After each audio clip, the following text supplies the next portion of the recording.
Hi friends, welcome back to our study classes. तो आज की 5 मिनट सीरीज में आपके साथ जो टॉपिक डिस्कस करने वाले हैं वो जुड़ा है इंटेलेक्चुअल प्रॉपर्टी राइट्स आईपीआर से। इंटरनेशनल इंटेलेक्चुअल प्रॉपर्टी इंडेक्स के ऊपर डिस्कशन करने वाले एक बहुत ही ब्रीफ डिस्कशन रहने वाला है। तो आइए जी अपने डिस्कशन को स्टार्ट करते हैं।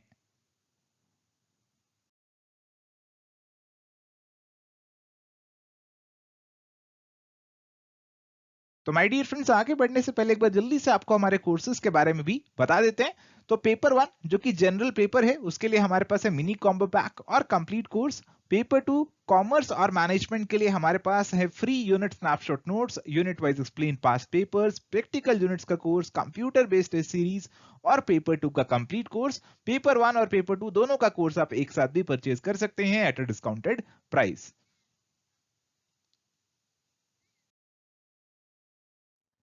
तो हमारा इंटरनेशनल इंटेलेक्चुअल प्रॉपर्टी इंडेक्स जो है इसे हाल ही में मार्च 2021 के अंदर रिलीज किया गया है।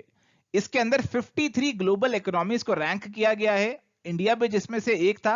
और इंडिया की रैंकिंग देखो जी, यहां पे कैसी आई है, इंडिया को 40th रैंक मिला है among the 53 economies in this particular index. Sir इस इंडेक्स को कौन बनाता है? इस इंडेक्स को बनाता है US chamber of commerce global innovation policy centre. तो बेसिकली ये यूएसए का एक इंडेक्स है, यूएसए की एक एजेंसी इसे निकालती है। सर सारी यूएसए की एजेंसीज इंडिया से इतनी खुंदक क्यों खाती हैं, इंडिया को कभी ऊपर का रैंक क्यों नहीं देती?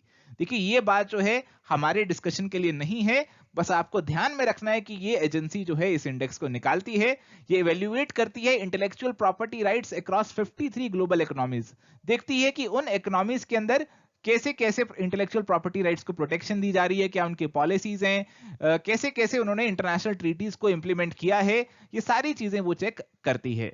और इस इंडेक्स के अकॉर्डिंग ओवरऑल जो हमारा ग्लोबल इंटेलेक्चुअल प्रॉपर्टी एनवायरनमेंट है 2020 के अंदर इंप्रूव हुआ है, और इंडिया के अंदर भी यहां पे इंप्रूवमेंट देखने को मिली है।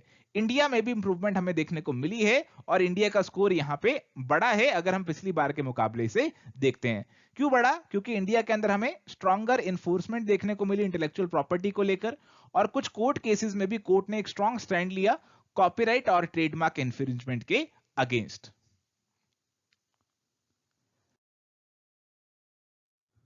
तो आइए बात करते हैं व्हाट इज इंटेलेक्चुअल प्रॉपर्टी। आप सभी जानते हैं इंटेलेक्चुअल प्रॉपर्टी क्या है, तो थोड़ा सा नए नजरिए से यहां पे डिस्कशन की गई है। तो इंटेलेक्चुअल प्रॉपर्टी एक तरह की प्रॉपर्टी ही है जिसके अंदर आपकी इनटेंजिबल क्रिएशंस आती हैं ऑफ द ह्यूमन इंटेलेक्ट। तो आपकी दिमागी क्रिएशंस यहां पे आती हैं, patent, copyright, trademark, trade secret, ये सब इसके अंदर आते हैं। देखो जो मॉडर्न कंसेप्ट है इंटेलेक्चुअल प्रॉपर्टी का, ये इंग्लैंड के अंदर डेवलप हुआ था during the 17th and 18th century. तो इंग्लैंड के लोगों ने सबसे पहले दिमाग लगाना शुरू किया, ऐसा आप कह सकते हैं। इन्होंने पूरे वर्ल्ड को कहीं ना कहीं अपनी कॉलोनी भी बनाने की कोशिश की, अपना दिमाग लगाकर। इंडिया भी इनकी कॉलोनी रहा है। Intellectual property become a common place in the world's legal system in the 20th century. तो 20वीं सदी के अंदर इंटेलेक्चुअल प्रॉपर्टी एक कॉमन शब्द बन गया वर्ल्ड के लीगल सिस्टम में। एंड इंटेलेक्चुअल प्रॉपर्टी लॉ जो है वो इन्फोर्स किया जाता है ताकि लोगों की जो दिमागी क्रिएशन है उसको एंकरेज कर सकें, उसको प्रोटेक्ट हम कर सकें।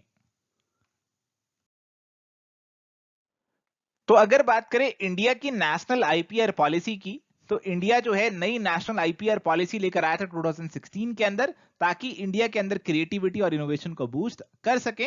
और इस पॉलिसी के अंदर एक स्पेशल सेल बनाया गया है, cell for IPR promotion and management, सीपम।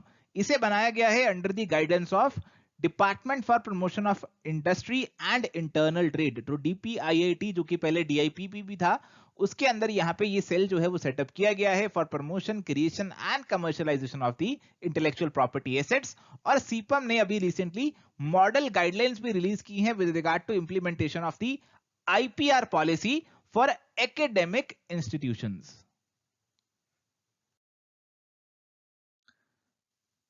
तो यहां पे माय डियर फ्रेंड्स हमारे पास एक प्रैक्टिस क्वेश्चन है, तो इस क्वेश्चन को आपने सॉल्व करना है और अपने आंसर्स को कमेंट्स के थ्रू हमारे साथ जरूर से शेयर करना है।